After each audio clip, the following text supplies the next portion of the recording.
We cross live to Catherine Nicholson, France 24's Europe editor. She's standing by for us at the European Union African Union Summit in Brussels. Catherine, what are the latest EU announcements on the Mali withdrawal?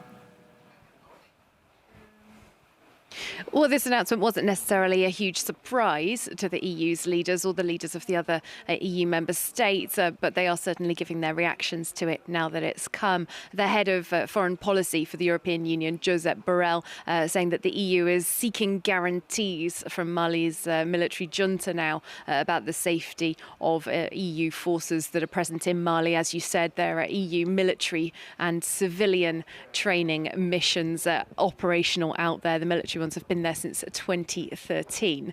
Just to give you a reaction from another EU capital, well, in Berlin, the defence minister, Christine Lambrecht, is saying that she's now very sceptical about whether Germany will continue its participation in EU training missions in Mali.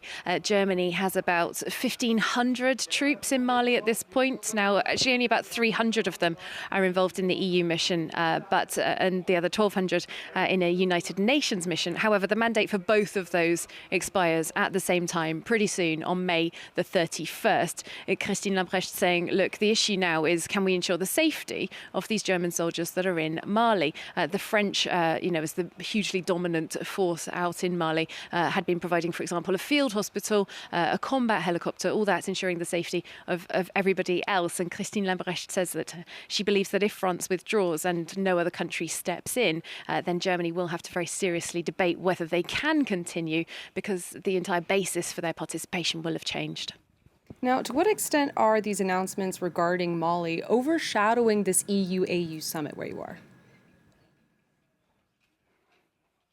Yes, this European Union, African Union summit that's been such a long time in the making, getting all of these leaders together, no mean feat at any point, let alone when we're still in a COVID pandemic. And this issue is somewhat overshadowing the start of this summit. The summit hasn't formally begun yet. It's going to get going very shortly. And the issues here, yes, certainly security was on the agenda, but it was not at all the dominant issue as things stood. The European Union have been very keen to talk about investments in Africa. 150 billion euros earmarked for investment across the continent. Now, this is, of course, partly about development, developing economies, giving people better chances in life, but also about the EU establishing a stronger foothold against its strategic rivals, notably China, which is extremely present in Africa and has made huge investments there in recent years. Another big topic that we're expecting them to talk about will be the issue of COVID vaccines. Now, as we know,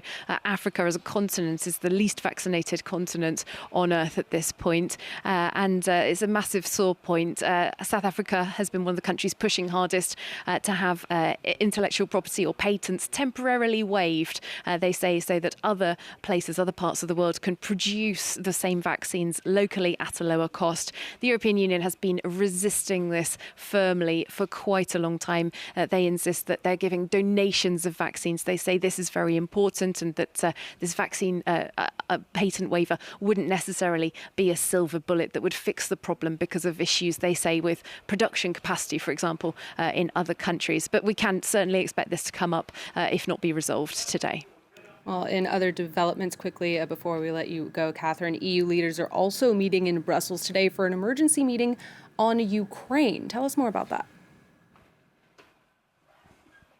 That's right. A sort of a mini summit with our summit has just wrapped up in the last couple of minutes, in fact, Claire, here in Brussels, convened just before the start of the summit with the African leaders. It's among just the 27 leaders of the EU states. And it was all about the European Commission wanting to present to them its package of proposed sanctions on Russia should they need to be used. This is not about deciding that these sanctions will be imposed right now, but the Commission wanting to show them what's on the table and get some sort of pre-agreement should they become necessary. Now, when I spoke to the EU's Justice Commissioner, Didier Reynders, a couple of weeks ago, he said to me, everything is on the table in terms of new sanctions, from the energy sector to financial services, individuals and entities. So today, yes, we're hoping to hear a little bit more detail now that the leaders of the member states know what's in that package and know what could potentially be imposed if the EU leaders do decide to go ahead in the future with heavier sanctions on Russia.